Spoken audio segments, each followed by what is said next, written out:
Hey guys, welcome back to the channel. Today is Tuesday, a beautiful day, but honestly my brain is absolutely fried from staring at these screeners all morning. We have so much to unpack with Port Charles today, so grab a huge coffee and let's just dive right into the madness. So let's start right off with Ethan Lovett because his return to Port Charles is already causing massive waves and I am here for it.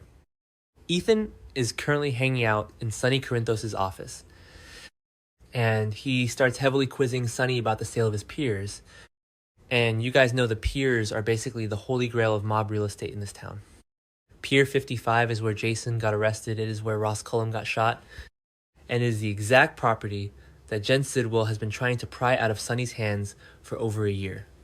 So Ethan asking about the sale of the piers is not just casual small talk. He is digging.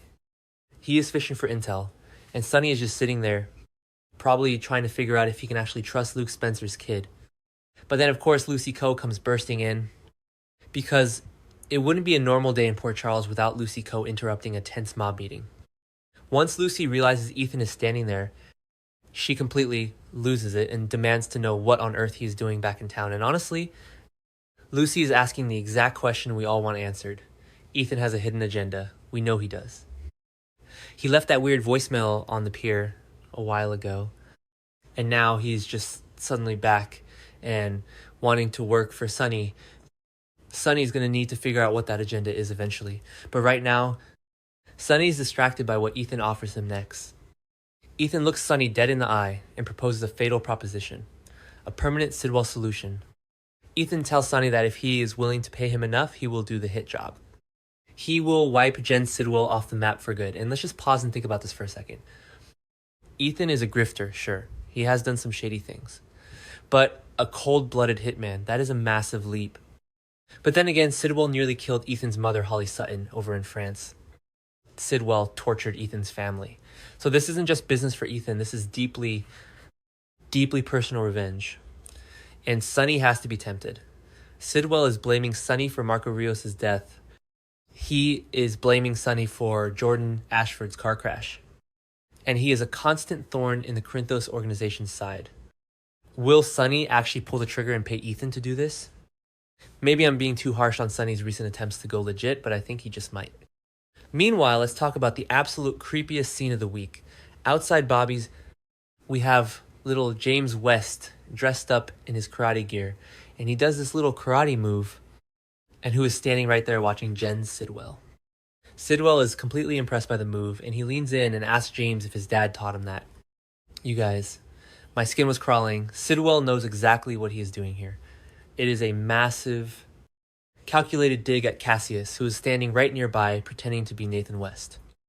Sidwell is basically taunting Cassius, reminding him that he is playing house with a kid that isn't his, pretending to be a dead hero cop. And Cassius is absolutely sweating bullets.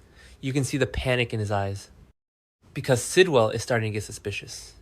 Sidwell is a mastermind. He is terrifyingly calm, and he can smell a rat from a mile away. He gets the feeling that Cassius is on edge and hiding something. And let's be real, Cassius is hiding a mountain of shockers under wraps right now. Cassius knows that Rocco Falconeri is the one who actually shot Ross Cullum in the back. Cassius also knows that Britt Westbourne firmly believes Cullum is the one who brutally stabbed and murdered Marco Rios. These are massive explosive secrets. And Sidwell just casually looks at Cassius and warns him that he does not appreciate when people hide things from him. That is a death threat, plain and simple. If Sidwell finds out Cassius has been lying to his face while living at Windermere and acting as his right-hand man, Cassius is going to end up at the bottom of the harbor. Okay, that sounded dramatic, but you get what I mean. Sidwell does not play games. Let's shift gears and talk about Elizabeth Baldwin, because she finally gets a tiny sliver of hope today. Some Jason-related intel finally leaks to Elizabeth, and it comes from Carly. Carly actually pulls Liz aside and divulges what she knows so far, which is that Jason is currently being held at a WSB black site in Jakarta. Jack Brennan is the one who let that slip to Carly, and Carly is passing it along to Liz. And I actually love that Carly did this. Sometimes Carly hoards information, but she knows Liz needs this for Jake Weber's sake. Jake has been through so much trauma in his life. from being kidnapped by Helena Cassadine to thinking his dad was dead for years. Liz is just trying to be a good mother and give her son some answers. And it just makes me so angry thinking about Jason sitting in a black site in Jakarta for a crime he didn't even commit. He is taking the fall for Rocco. Jason has that traumatic brain injury from the AJ crash years ago, which makes him so stoic and hyper-focused on protecting people, especially kids. He is sacrificing his own freedom so Rocco doesn't go to prison, but it is tearing his own family apart. Danny is out here wrecking cars and trying to join the mob because he is so desperate to save his dad. So Liz scoring this intel is huge. It gives him a location, it gives him a target. Now they just have to figure out how to get him out of a highly classified WSB prison. Simple, right? Speaking of Carly, she later meets back up with Valentin Cassadine. Valentin is still hiding out in her attic, which is a whole other disaster waiting to happen because Brennan is going to absolutely lose his mind when he catches them. But Valentin makes a massive admission to Carly today. He tells her that he made a phone call to Anna Devane's mental health clinic. And how did he get them to talk to him? He posed as Dr. Kevin Collins. I actually laughed out loud at this. Valentin is an international spy. Of course, he can just seamlessly slip into a Kevin Collins impression and trick a clinic into giving him confidential medical records. It is so ridiculous, but totally on brand for him. But what he found out is not funny at all. Valentin tells Carly what he was able to dig up, and he says he is now 100% confident that Cullum is directly to blame for Anna's mental downward spiral. Valentin is connecting all the dots. He knows Josslyn found Cesar Faison's book, The Crystalline Conspiracy, and those trademark cigarillos in Cullum's coat pockets when they were snowed in at Windermere. Valentin knows Cullum must have been the one who donned the Faison mask and gaslit Anna until she had a complete psychic break. Valentin is sharing all these connected dots with Carly, and you can just see the absolute rage building inside him. Valentin is obsessed with Anna. He always has been, and if he has concrete proof that Cullum broke her mind, Valentin is going to murder him. I really believe that. Carly looks a bit overwhelmed by his intensity, but she knows better than to get in Valentin's way when he is on a mission of vengeance. And while Valentin is connecting dots, Josslyn Jax is out here trying to connect her own. Josslyn tracks down Dante Falconeri and starts aggressively grilling him. She's trying to gather more Nathan info, and I just have to ask, what is Josslyn thinking? She is poking a massive, dangerous bear. She already questioned Cassius about Cesar Faison and raised his suspicions. Now she is interrogating the chief of police about his supposed brother-in-law. Josslyn is acting like she is a fully trained WSB agent just because she knows a few secrets. She is going to get herself in so much trouble. But Dante is a smart cop. He is already juggling a million investigations. He is looking into Marco Rios' murder, he is looking into the hit-and-run crash with Jordan and Curtis, and he already suspects Lulu is keeping massive secrets from him. If Josslyn keeps dropping hints and asking weird questions about Nathan's past, Dante is going to put the puzzle pieces together. He is going to figure out that Nathan is actually Cassius. And when that happens, the fallout is going to be nuclear. Lulu's entire life is going to blow up. Now let's talk about the man who is causing half of this chaos, Ross Cullum. Cullum is currently laying in his hospital bed at GH recovering from the gunshot wound. But he is not just resting, he is on a mission of his own. We see him speaking with someone over the phone, and he is clearly hoping for some leads on who fired at his back that night on Pier 55.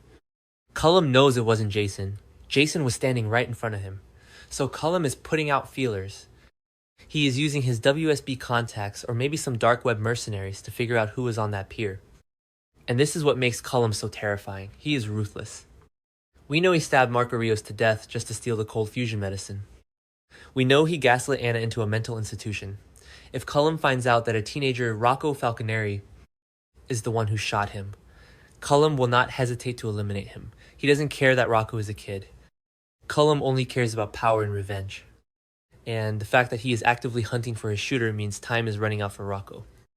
Which brings us to the most stressful, emotional part of the entire episode. Britt, Westbourne, and Rocco at General Hospital. Britt takes a completely forceful approach today. She actually manhandles Rocco in the hallway. She grabs him, pulls him aside, and just unleashes on him. She warns him about the deadly consequences of getting too close to Cullum, because Rocco has been making massive blunders. Earlier, he actually delivered an extra pillow to Cullum's room while doing his community service. What was he thinking? Britt is in a state of sheer panic. If she spots Rocco in, or even near Cullum's room again, she is going to lose her mind. She tells him straight up that if Cullum figures out who he is, they are dead. All of them. And you can see the terror in Rocco's eyes. He is just a kid. He thought he was doing the right thing by shooting the bad guy to save Britt and Jason. But now the guilt is eating him alive, and he is realizing the massive deadly scope of what he has done. And Britt, my heart actually breaks for Britt here. She is fighting so hard to keep Rocco alive. Remember, Britt stole Lulu's embryo years ago. Rocco is biologically hers in a very complicated, messed up way. She has lost so much in her life. She lost the real Nathan. She lost Jason romantically. She is dealing with Huntington's disease symptoms coming back. She is being blackmailed by Sidwell and Cullum to build a dangerous prototype. But right now in this hallway, none of that matters to her. The only thing that matters is protecting this boy. Her maternal instincts are in absolute overdrive. She is acting more like his mother right now than Lulu is. Mostly because Lulu is still in the dark about how much danger they are really in. It is just a brilliant, messy, emotional scene. Britt knows that secrets on soaps never stay hidden. Cassius already told Lulu that Rocco confessed to Britt. The circle of people who know the truth is growing. And with Cullum actively making phone calls from his hospital bed looking for leads, it is only a matter of time before the truth explodes. Honestly, looking at the bigger pattern here, the writers are setting up a massive collision course for May sweeps. You have Ethan and Sunny plotting to assassinate Sidwell. You have Valentin plotting to destroy Cullum for what he did to Anna. You have Brennan on the verge of discovering Carly's betrayal. And you have Dante slowly unraveling the Cassius mystery. Every single storyline is a powder keg right now, and the fuse is lit. I don't know who is going to make it out of this month alive. Will Ethan actually go through with the hit? Will Sidwell figure out Cassius is playing him before Dante does? Will Jason rot in a Jakarta black site while Danny tears Port Charles apart? I am honestly exhausted just trying to keep track of all these moving pieces, but I cannot look away. The stakes haven't been this high in years. Alright, I am going to wrap this up before I start rambling even more. Let me know what you guys think in the comments. Do you think Sunny will pay Ethan for the hit?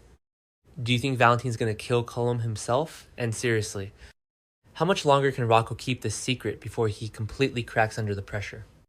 Stay safe out there, and I will see you guys in the next update.